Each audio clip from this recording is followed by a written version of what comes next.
Researchers at the Perelman School of Medicine at the University of Pennsylvania and the CMC VA Medical Center have developed tension-activated repair patches, TARPs, to address herniated discs in the spine. The TARPs provide controlled release of an anti-inflammatory molecule called anakinra over time, helping discs regain tension, reverse herniation, and prevent further degeneration.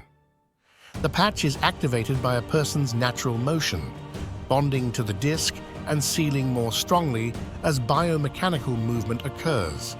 The study, conducted on a large animal model, is considered a promising early intervention for disc herniation, offering a potential change in the course of disease progression. If you enjoyed this video, please give it a thumbs up and subscribe to my channel for more great content.